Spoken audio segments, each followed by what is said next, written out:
Imperiatores Gratianos, Valentinianos, et Theodosius Augusti III. Edictum ad populum urbis Constantinopolitanae. Cunctos populos, cos Clementiae nostrae regit temperamentum, in tali volumus religione versari, camo divinum Petrum apostolum tradidisse Romanis religionsque ad nunc ab ipso insinuata declarat quamque pontificem Damasum sequiclaret et Petrum Alexandriae episcopum virum apostolicae sanctitatis, hoc est, ut secundum apostolicam disciplinam evangelicam que doctrinam Patris et Filii et Spiritus Sancti unam deitatem sub pari maiestate et sub pia trinitate credamus.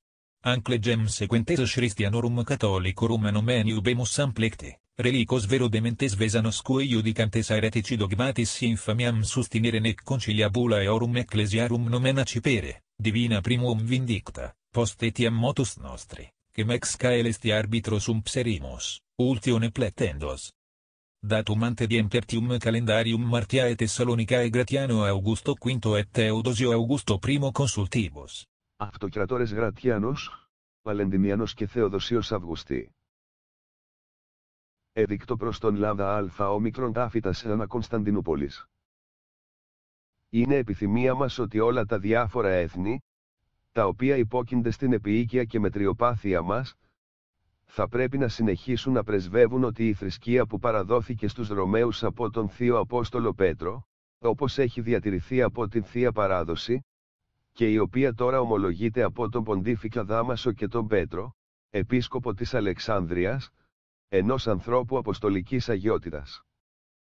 Σύμφωνα με την αποστολική διδασκαλία και τη διδασκαλία του Ευαγγελίου, πιστεύουμε στη μία θεότητα του Πατρός, του Υιού και του Αγίου Πνεύματος, Ιησού Μεγαλείου και σε Ιερή Τριάδα.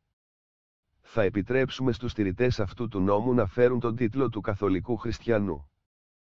Αλλά και για τους άλλους, δεδομένου ότι, κατά τη γνώμη μας είναι ανόητοι τρελοί, διατάσσουμε ότι πρέπει να στιγματίζονται με το ατιμωτικό όνομα των αιρετικών, και δεν θα τολμούν να δίνουν στις παρασυναγωγές τους το όνομα των εκκλησιών.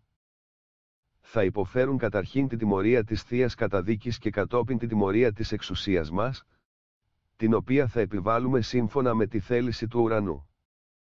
Εκδοθήκε στη Θεσσαλονίκη την τρίτη μέρα ΑΠ όμικρον ταβιώτας καλένδες του Μαρτίου, κατά την πέμπτη θητεία του Γρατιανού Αυγουστού και την πρώτη του Θεοδοσίου Αυγουστού.